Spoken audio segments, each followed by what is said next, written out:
Merci. La parole est à Monsieur Olivier Falorni. Merci, Monsieur le Président. Monsieur le ministre des Affaires étrangères, l'invasion du tout numérique a rendu notre société tributaire des systèmes d'information et de communication.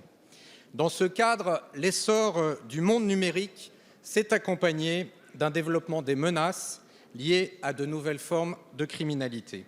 Je pense notamment aux modes d'action cachés, de la cyberguerre ou du cyberespionnage économique.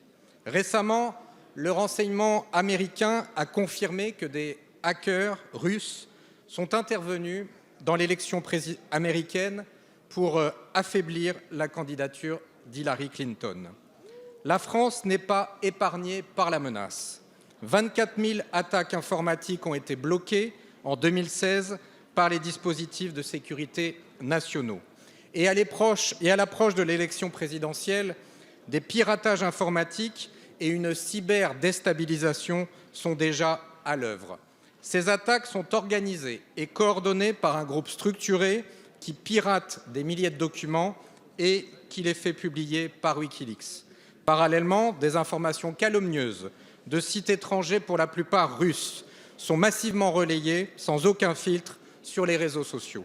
Cela est grave. Une puissance étrangère ne peut saper une élection démocratique, libre et équitable. Dès lors, il faut que les conditions de sécurité soient assurées contre les cyberattaques et ingérences afin de garantir le déroulement normal de ce scrutin. À cette fin, un conseil de défense s'est réuni ce matin en présence du président de la République.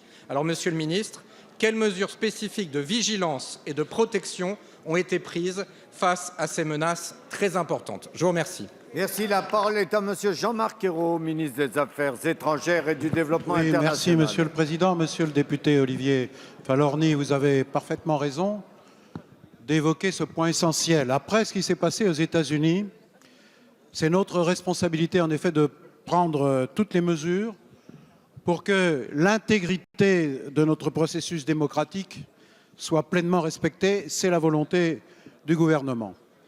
Et je l'affirme haut et fort, la non-ingérence dans les affaires intérieures d'un autre État est un principe cardinal de la vie internationale. Nous n'accepterons pas quelque ingérence que ce soit dans notre processus électoral, pas plus de la Russie d'ailleurs que de tout autre État. Il en va de notre démocratie, il en va de notre souveraineté, il en va de notre indépendance nationale. Alors que faire? D'abord être vigilant sur tout ce qui relève de la désinformation, des organes de presse qui sont parfois étroitement liés à des États tiers. Ensuite, faire clairement connaître les limites à ceux qui seraient tentés de porter atteinte à ce principe de la non-ingérence et de le faire clairement, et y compris en prenant des mesures de rétorsion lorsque cela est nécessaire. Car aucun État étranger ne peut influencer le choix des Français. Aucun État étranger ne peut choisir le futur président de la République. Et je serais d'ailleurs tout à fait intéressé à ce que certains candidats ou certaines candidates qui se voient assurés d'une préférence par en particulier un pays qu'on connaît bien, la Russie, se révoltent contre ce type d'influence. Je ne les ai pas entendus. En tout cas, la position du gouvernement est claire.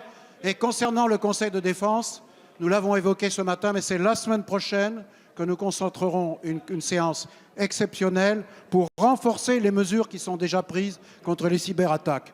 L'Agence nationale de sécurité est à la disposition des partis politiques et des candidats pour les conseiller. Nous prendrons d'autres mesures que nous annoncerons pour garantir l'intégrité de cette consultation populaire. Merci, Monsieur le ministre. La séance des questions au gouvernement est terminée.